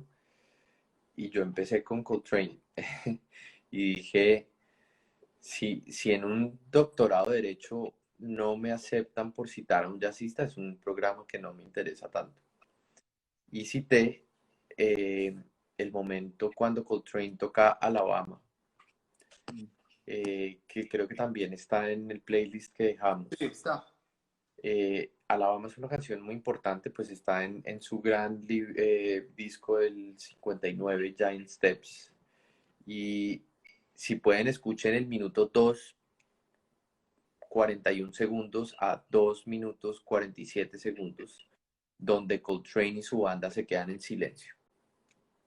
Esto es una canción que es un homenaje a las víctimas, a las niñas que murieron, las niñas afroamericanas que murieron en la explosión de la bomba pues que estalló el Ku Klux Klan en la iglesia baptista en Birmingham.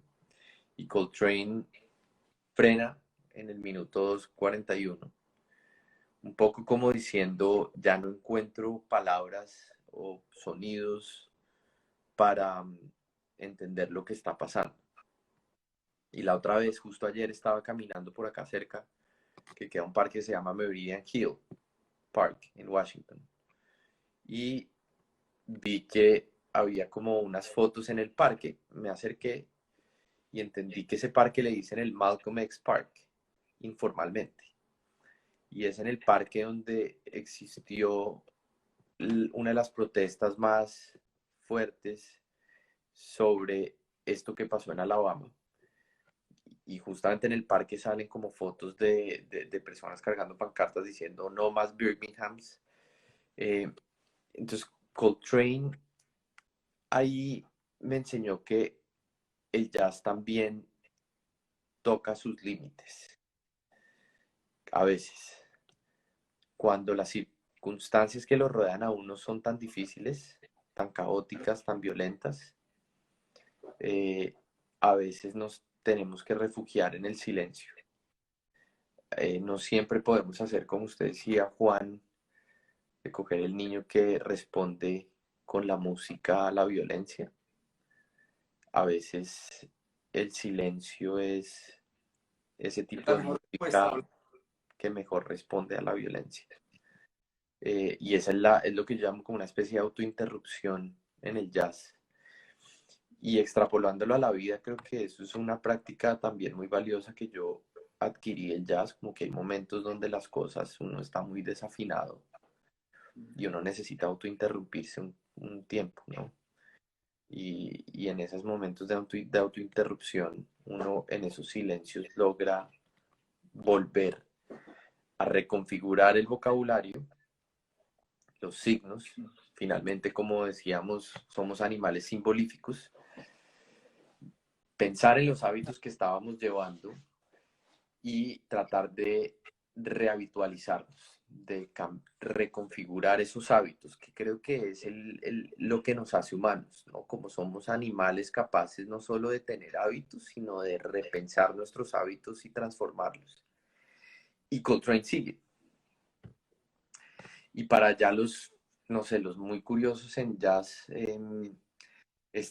Alabama fue tocada después por los hijos de los que lo tocaron inicialmente. La toca otra vez Ravi Coltrane, el hijo de Coltrane, y la toca Matthew Garrison, y la pueden encontrar en Spotify por Jack DeJohnette, que a quien vi hace un año y eso. Bueno, tenemos que hablar de eso. Pues usted que está viviendo ahora en los Estados Unidos, antes de la pandemia se pudo dar un verdadero banquete. Ahorita le voy a preguntar por esos grandes conciertos. Grandes conciertos.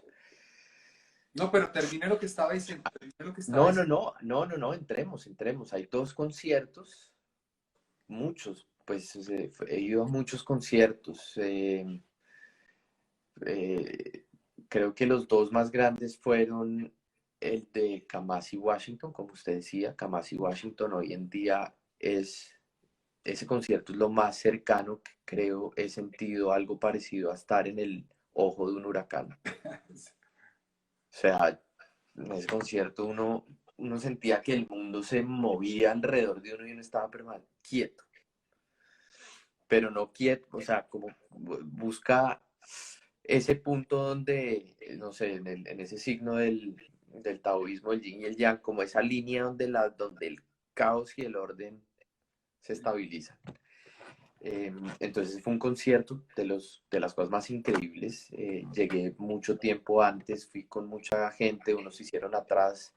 Yo sí traté como de estar lo más cerca, eh, y nunca había experimentado algo parecido musicalmente. La otra vez, el otro concierto que recuerdo con mucha nostalgia, pero también con mucha alegría, acá en Washington, en el Blues Alley, que es uno de los grandes clubes de jazz en Washington, tocaba Kenny Garrett. Y Kenny Sí, Garrett creo yo que es uno de esos saxofonistas que pues hay mucha gente que lo reconoce, pero se merece más reconocimiento del que aún tiene. Pusimos una canción de él que se llama Happy People, y ese concierto supuestamente iba a durar 1 hora y media. Garrett se quedó 3 horas tocando. Al final su banda se fue, como que la banda dijo, oiga, usted me pagó por 1 hora y media, 2 horas, lo que sea, yo ya dejo, acá están las baquetas, acá está la trompeta, y se queda Garrett entre haciendo scats, rapeando, conectando con la audiencia 1 hora, con el saxofón, con la voz. Yo en ese concierto estaba absolutamente conectado.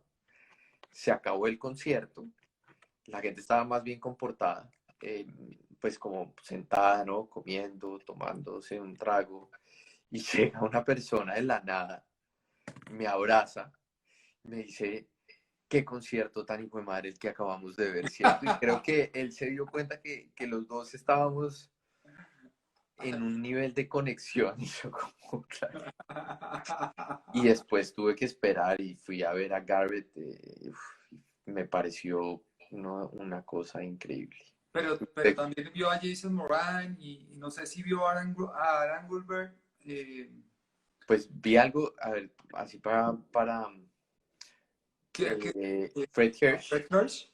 Fred Fred Hirsch, ¿no? Hirsch cantando con Kurt Elling, un arreglo que hizo Fred Hirsch de... Lo que pasa es que con Fred Hirsch tenemos un problema y con Kurt Elling tenemos un problema y es lo que yo hablaba al comienzo de esa intelectualización del jazz llevada a sí, un extremo ya muy alto y que pretende ya convertirse en una cosa, lo cual es válido, por supuesto, ni más faltaba que lo vayamos a criticar, es totalmente válido, el jazz permite eso y al que le guste maravilloso, sí, ese pero es concierto decir, no me gustó tanto, pues, o sea, sonaba buenísimo, ¿no? Fred Hirsch, Kurt Elling cantando, y era además, pues, un arreglo de Leaves of Grass de Walt sí, Whitman, de Whitman, sí. pero no conecté tanto con ese. Esperanza Spalding, Jack DeJohnette, eso fue un concierto chévere, pero hay conciertos chéveres y hay conciertos que lo transforman totalmente. El mío fue Eh, el de Jarrett, por ejemplo. no, pero es que usted ahí sí ya me hace sentir muy celoso y todo, porque yo nunca he podido No, ver a Garrett en mi vida. esto fue en New Jersey y le quiero decir que la experiencia, primero yo me acerqué al piano, me acerqué al escenario lo más que pude y tomé la foto del piano como para decir, casi que puedo tocar este piano. Y después, a partir del momento en que sale el trío, que es el gran trío, digamos, después de lo que ocurre con Bill Evans, pero también hay otros tríos muy importantes, Brad Mehldau y otra gente que está haciendo cosas muy interesantes y muy valiosas, dignas de ser seguidas y aplaudidas. Eh, y Jarrett, en la medida en que iba tocando, yo no sé, empieza a tocar unas fibras en la gente que la gente, es lo que yo leí hace un poquito de cuando uno escucha a Keith Jarrett, se siente como atravesada y como tocada en unas fibras muy que la gente dice, pero este tipo cómo llega hasta allá, si yo no se lo he permitido, cómo, Sí, y eran unos estallidos de aplausos que si él no mandaba a callar a la gente no paraban. Era una cosa, y un poco entiendo a los japoneses cuando los conciertos y el concert que mencionan por acá en las redes, en el chat mencionaba en Alemania, la comunicación que tuvo Jarre con la música clásica, que es fantástica. Eh, pero la conexión de los japoneses con Jarre fue alucinante porque sí, era una cosa, primero con toda la circunspección japonesa de recogerse ante quien está creando una obra, porque la mayoría de sus conciertos en Japón fueran improvisaciones a partir de la nada. Eh, y luego como ese momento de explosión colectiva en que la gente dice, me entrego, me entrego. O sea, yo creo que uno de los conciertos más maravillosos fue ese. pues se He visto acuerda que muchos, por ejemplo, conciertos eh,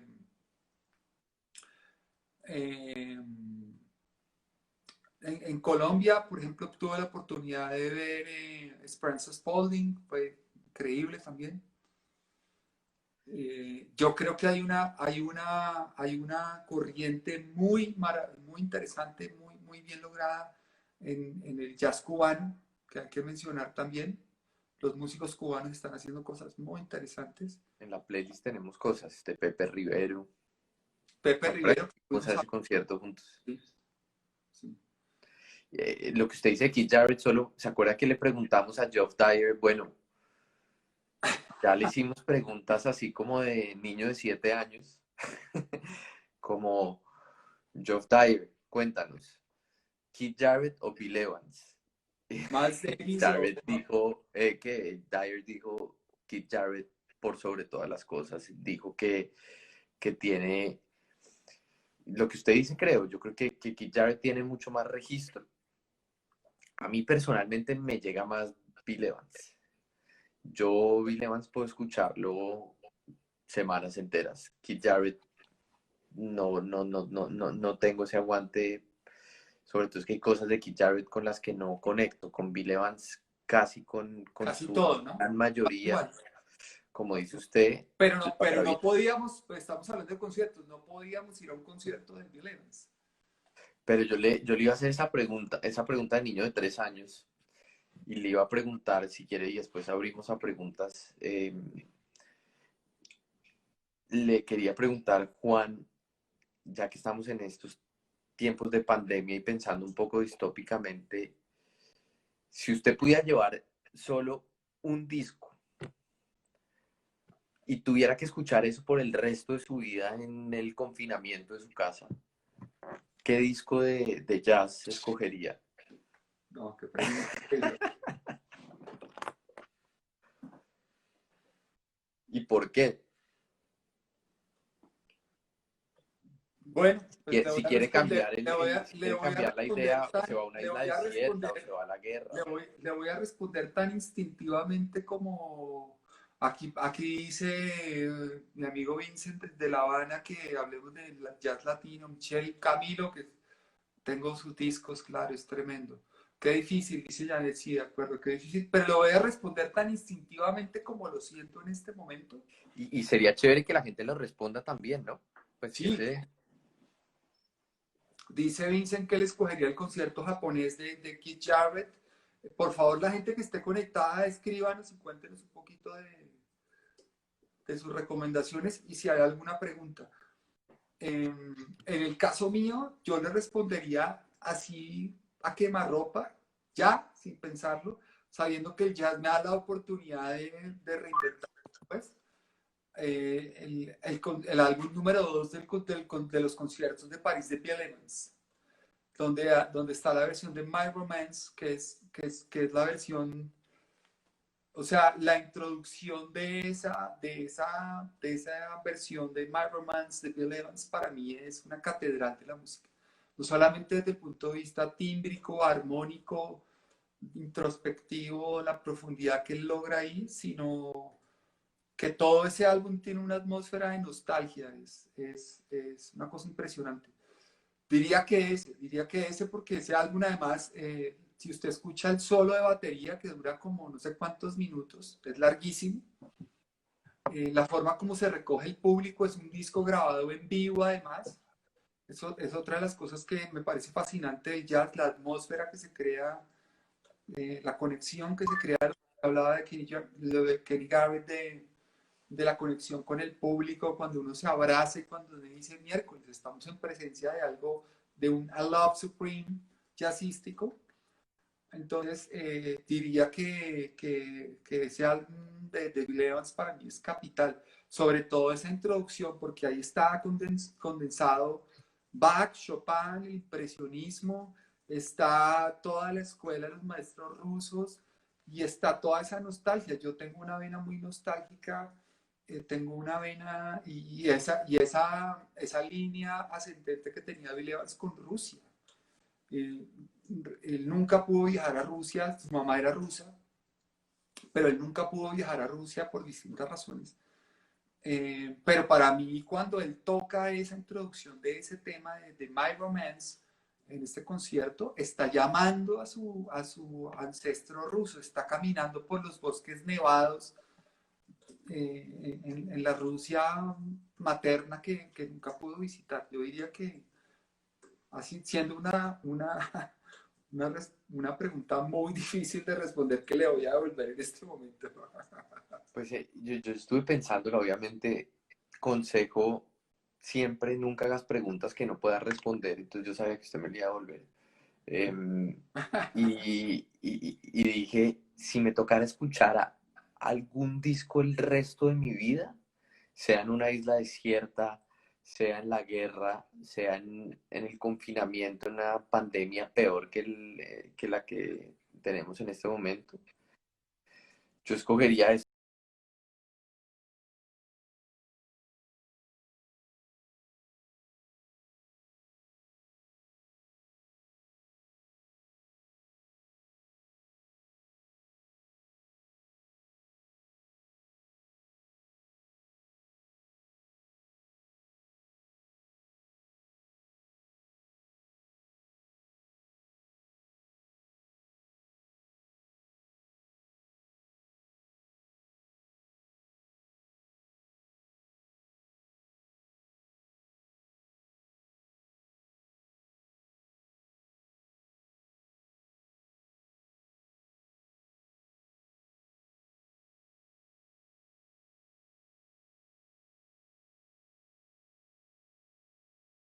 Louis Armstrong podría escucharlo el resto de la vida. Es un álbum que me llena de felicidad y pensando en una isla desierta, en la guerra o en el confinamiento, es un álbum que me muestra como eso, que en el origen estaba también como una especie de Aleph del jazz, ¿no? Como las potencialidades que esta música tenía, la improvisación de los dos, el diálogo que hacen con la corneta, pero también cuando empiezan a cantar los dos y las letras de las canciones son muy profundas. Oiga, maravilloso. Pero hablando de esto, ahí detecto una de las cosas, de los temas que teníamos pendientes de hablar que no se nos puede escapar, y es que no nos gusta el jazz.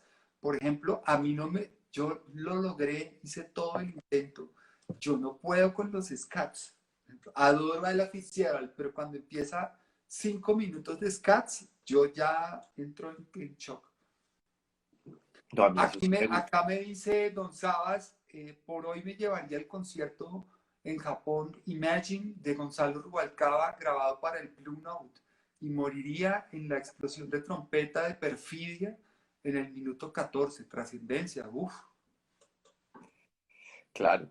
No, y Bueno, eso es una gran Rubalcaba lo vi pregunta, hace ¿no? poco que vino. En qué canción moriría usted? Creo que eso es una pregunta muy importante, pero es distinta.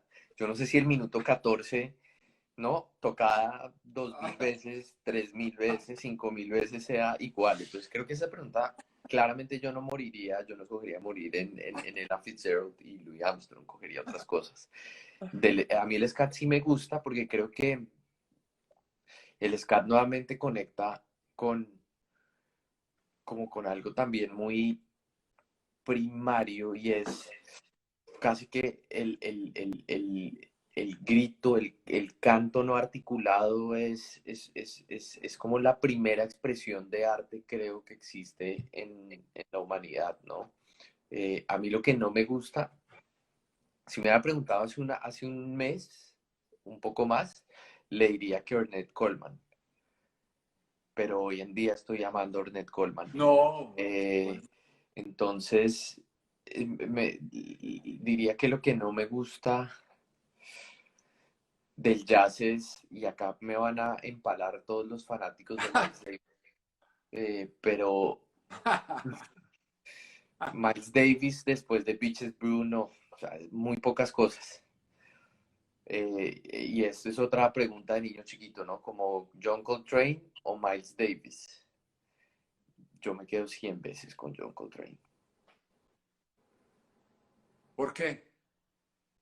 Yo me quedo, bueno, primero, ese es un dilema que tiene, que debe existir como en todas las artes, ¿no?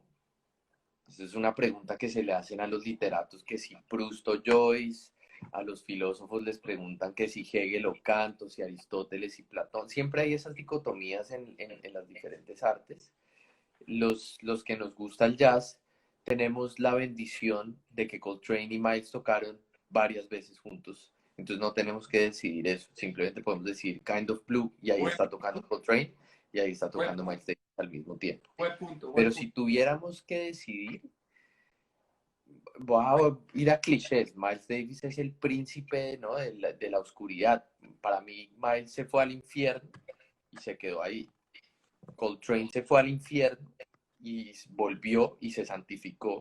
Es decir, Coltrane es de esos músicos como muchos en el jazz que tocan fondo, como muchas personas, pero logran de ver el caos en la cara, enfrentarlo y tratar de coger ese caos y decir, este es el cosmos, se lo regalo, ahí está la música.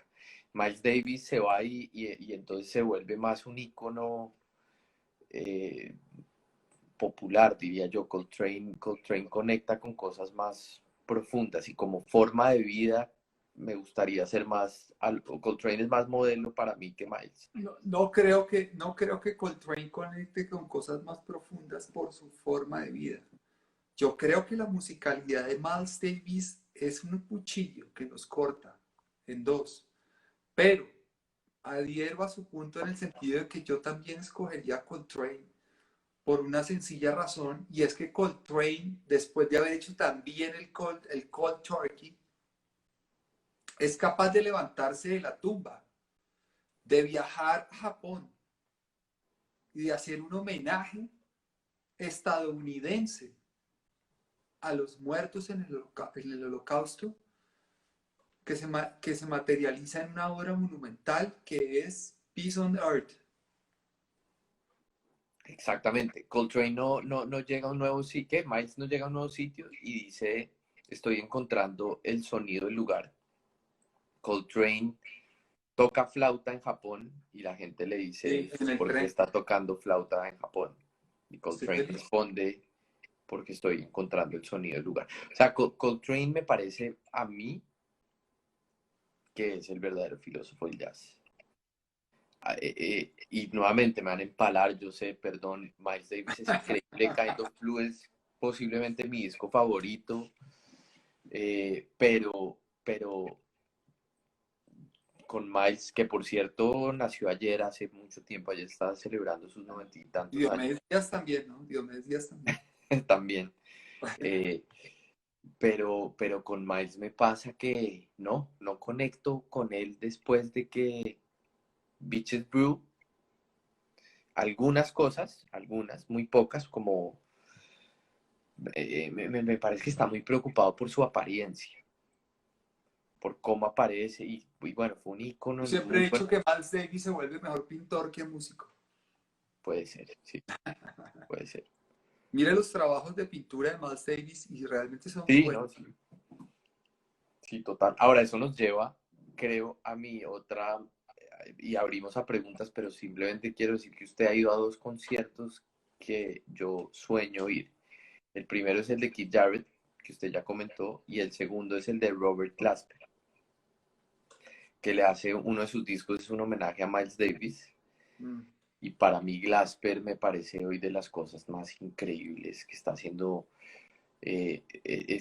está mostrando un camino para que el jazz también coquetee con el hip hop. Está grabando en Blue Note varias cosas, está haciendo unas colaboraciones con otros músicos como Common.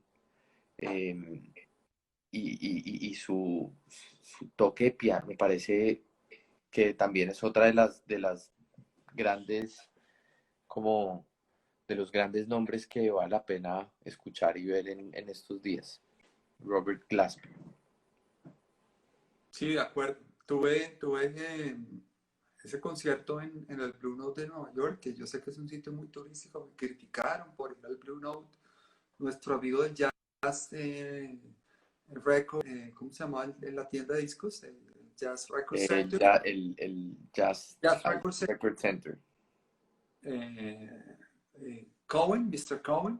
Mr. Cohen, Fred Cohen. No, ¿cómo vas a ir al Blue Note, Juan Martín? Eso está caído en desgracia. Sí, es un sitio para turistas, sí, pero esa noche, pues Glasper hacía un homenaje nada más y nada menos que a Stevie Wonder, que cumplió 80 años. eh, y bueno, pues fue una noche realmente impresionante. O sea, toda esa versatilidad había, no solamente estaban los teclados, el baterista, 70 años, perdón, estaban los teclados, el baterista, etcétera, sino que había todo un montaje electrónico de samplers, de computadores en el escenario que yo quedé como, wow. Y qué bueno que llegamos a Stevie Wonder, porque Stevie Wonder también fue uno de los tipos que de alguna manera ayudó a propagar, no el jazz como género, pero sí la sonoridad del jazz. Él tocó las armonías, tuvo una influencia muy grande en Ray Charles, por ejemplo. Hecho uno de sus primeros álbumes se dedicaba a Ray Charles e hizo un trabajo realmente impresionante por ayudar a divulgar los sonidos del jazz, la forma en que se tocaba el jazz. Muchos de los álbumes de Stevie Wonder que a mí más me influencian y más me marcan es porque me suenan totalmente a jazz.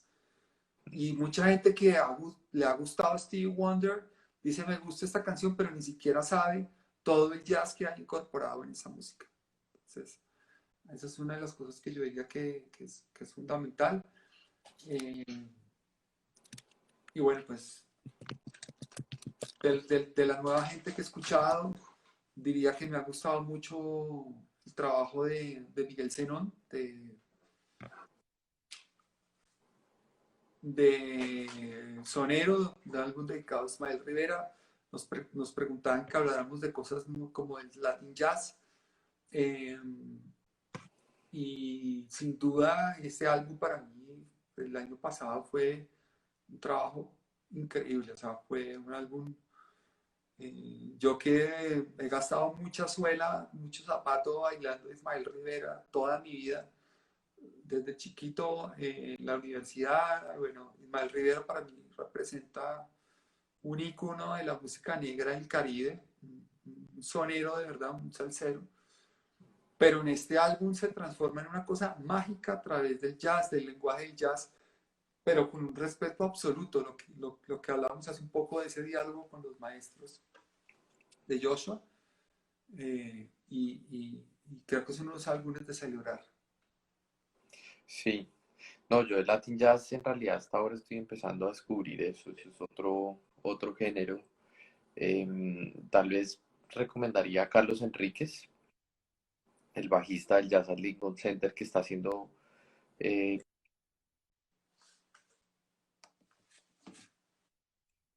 cosas como solista interesantes. Eddie Palmieri, a quien pude ver hace un par de meses también en Boston. Y bueno, pues de hecho hace poco, los que quieran, hay un concierto bellísimo que está en YouTube disponible completo, em, de Tito Puente, pues de la música de Tito Puente, de Machito, tocada por el Jazz at Lincoln Center, dirigido por Carlos Enríquez, justamente el bajista del Jazz at Lincoln Center. Eso vale mucho la pena. Pero ahora vamos a preguntas, ¿no le parece, Juan? Sí, me parece bien. Pregunta que si conocemos a Susumu Yukota. Yo no. Y eh, ¿cómo se llama Gracias por... cómo se llama el álbum de Ismael Rivera que recomendaron? Se llama Sonero. Sonero. Nuestro amigo Vincent, Claro. gran artista cubano, está conectado y nos preguntó por Arturo Sandoval de Iraquere. El excelente trabajo, nos dice nuestra amiga Janet, de Rubén Blades con el Jazz Buenísimo, Lincoln Center, que es otra obra buenísimo. maestra, ¿de Una acuerdo? obra maestra. Bueno, yo no sé si le conté, Juan, yo pude ver al Jazz at Lincoln Center, a la orquesta. Sí, sí, sí. Y eso parece un reloj suizo. O sea, esos tipos hacen algo de improvisación, pero tocan, pero a la perfección, justo en el momento en el que esto es de un virtuosismo milimétrico. Y ese concierto que mencionan con Rubén Blades es un diálogo entre el Sí, jazz de New Orleans, sí. ¿no? Acá nos pregunta Marcela, por ejemplo, ¿qué literatura sobre jazz recomiendan? Nicolás.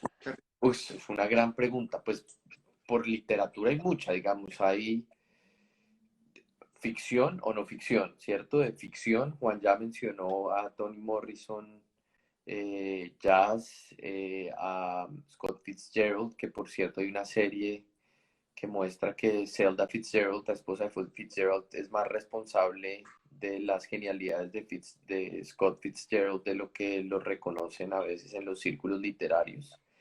Entonces hay que hablar ahora de Scott Fitzgerald y de Zelda Fitzgerald. También esa novela famosa de Michael Ondaatje sobre Buddy Bolden, el mítico creador del jazz, que de hecho hace poco, hace un año o dos, hicieron una película sobre él, que hay como, es muy fragmentario lo que se sabe de Buddy Bolden, y Ondaatje trata de hacer un recuento como de ese momento inicial del origen del jazz. El libro se llama Slaughter algo, se me olvida el título completo, Manslaughter creo que es. Y de no ficción, Amiri Baraka, el título del libro, vengan, se los menciono exactamente, que siempre me confundo con este provecho que tengo en internet Bueno, acá. James Baldwin hay que leerlo, ¿no? Cornel Sin duda. West hay que leerlo. Job Dyer hay que leerlo. Hay que leer a James Lincoln Collier, que tiene Ted, una magnífica obra al jazz. Ted Gioia, hay que Ted leerlo. Gioia, eso iba a decir. Eh, El que digo de Amiri Baraka, que el seudónimo que utilizaba era Leroy Jones, se llama Black Music. Y hay otro que se llama Blues People, que es una cosa absolutamente sublime. Creo que es el gran historiador, como decía Juan, Ralph Ellison, Invisible Man. Cornel West escribe algunas cosas sobre jazz en su libro On a Tightrope, en una cuerda floja, ese vale la pena también. Y bueno, es muy famoso, no es literatura, pero el documental de Ken Burns es muy conocido, ¿no? De jazz. sí, de acuerdo. Bueno, si no hay más preguntas, bueno, recomendarles también toda la bibliografía amplia que hay sobre otro monstruo que no mencionamos hoy, que es Charlie Hayden. Charles Hayden. The History of Jazz de Ted Gioia, que yo creo que es un libro importante. También leerse How to Listen to Jazz de Ted Gioia. Acá hay una pregunta interesante. ¿Qué piensan ustedes cuando se dice que géneros como la salsa y bossa nova se consideran como subgéneros del jazz? Yo me lanzo ya a responder eso porque acabo de terminar el libro de Leonardo Padura, Los rostros de la salsa, en donde el tipo se echa una teoría al final, en un ensayo que además me parece brillante. Lo mejor de ese libro ni siquiera son las entrevistas, que son muy buenas, muy serias, porque es todo un trabajo de documentación de un buen periodo de la música salsa en Latinoamérica, sino léanse el ensayo final, que es una obra maestra, me parece a mí, con toda la pluma de Leonardo Padura. Sin embargo, le voy a hacer una crítica pública y como dice Rubén Blades, perdonen que yo me ponga en esa categoría, y es que habla de un fenómeno que me llamó mucho la atención y es lo que él llama la profanación del son o el saqueo del son por parte de la música, de los músicos de Nueva York que empiezan a hacer lo que se conoció después como la salsa y todo el cuento, esta pelea entre Nueva York, La Habana y Puerto Rico sobre quién es el papá de la salsa. Una discusión que a mí me parece completamente bizantina, por cierto. Pero ese libro me permite hacer un paralelo entre lo que fue el jazz y la salsa en la medida en que hay muchos elementos comunes ahí. El elemento de la marginalidad, el tema de que la salsa como el jazz viajan de entornos campesinos, rurales y se enquistan en centros urbanos masivos. Y bueno, me parece que ese es un libro que es importante leer, el tema del Latin Jazz. Ahí hacen una pregunta Eh, chévere, Juan, de grupos de pero, perdón, no considero jamás que haya habido una usurpación del son por parte de la música salsa. Eso es importante aclararlo, porque eso sería tan absurdo como que los músicos de jazz hubieran reclamado en su momento que hubo una usurpación del jazz por parte de los surafricanos o de los colombianos, etcétera. Me parece que ahí en el libro de Padura faltan evidencias un poco más contundentes sobre cómo se sustenta esa teoría.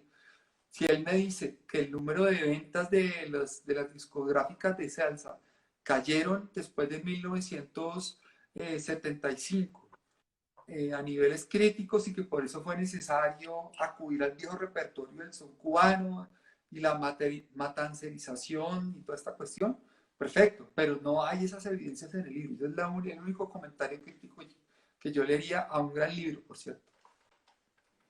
Dicen que qué grupos de jazz recomendamos. Yo, en Colombia, preguntan. Y yo diría, yo recomiendo uno, además conozco al guitarrista, al trompetista, me parecen pues unos grandes músicos, los sigo, los he visto tocar en vivo y me parece que son unos... El guitarrista Lorenzo Cortés creo que es uno de los grandes guitarristas que hay de jazz hoy en día en Colombia, y Antonio Cortés, el trompetista y también vocalista de los Swinging Brothers, es increíble también, es impresionante. Entonces yo les recomiendo escucharlos a ellos. Es un grupo todo pues nacional, colombiano, y que tienen un bailar con ellos. Que el jazz es una música de baile, como decíamos. Como Comenzó decimos en siendo una Ecuador. música de baile. No, del jazz colombiano hay realmente cosas impresionantes. Por citarle a Nicolás Delgado, por ejemplo, extraordinario guitarrista. Eh, ahí está también el trabajo de Antonio Ornedo, Julián Gómez. Están haciendo cosas extraordinarias también en el Pacífico, en Cali, en Medellín. Hay mucha gente haciendo cosas interesantes. Pienso que el problema del jazz colombiano, más que de talento y de calidad, ha sido de difusión, de organizarse realmente como un ecosistema cultural realmente sólido, bien representado, con unas vocerías claras. Miren nada más lo que ha pasado en el espectro del arte. Los artistas plásticos tienen hoy en día unas plataformas de exhibición y de venta muy potentes, como por ejemplo Arbo, etcétera, y todos los circuitos artísticos que se dan alrededor. Valga la ocasión para mencionar que Mapart trabaja muy en llave con todo el trabajo de sus artistas, pero en el campo de la música y particularmente el jazz es muy complicado, son un poco islas, cosas muy sueltas. Habiendo un talento descomunal, yo que he ido a muchos jams en Teusaquillo, en bares del centro, etcétera, hay gente haciendo cosas increíbles, pero siento que hay que darle más valor a ese trabajo, hay que, hay que organizar mejor la conformación de este ecosistema de ese ecosistema sonoro y darle al jazz verdaderamente el estatus que se merece. Bueno, creo que por ahí terminamos. Bueno, un placer. Eh, Pues Nicolás, muchas gracias, de verdad, ha sido un placer este rato. Aquí ya mencionan a Cununados, otro grupo extraordinario, tengo sus discos, extraordinario, o sea, esas son las cosas que uno dice, debería sonar, debería estar circulando en grandes festivales de jazz. ¿Por qué no pasa eso? Uno se pregunta. Pues porque nos falta más compromiso y más gestión y más trabajo en cuanto a promocionar y a reconocer estos talentos. Curunado es un grupo extraordinario, lo he escuchado varias veces y es magnífico. Gracias a De Contrarios, de verdad, porque hizo unos aportes magníficos. Gracias a todas las personas que se conectaron hoy. Próximamente estaremos anunciando el nuevo ciclo de charlas de MAP a través de las redes para que empecemos a movernos en el mes de junio, junio 10 concretamente. Y bueno, nada, Nicolás, pues un abrazo muy grande, saludo no, muchas especial a gracias. María y conectados entonces para lo que viene. Gracias a todos, gracias por escucharnos. Y bueno, como dijo nuestro amigo Fred Cohen, el del Jazz Record Center, mantengamos la conversación viva. Que así sea. Saludo para todos.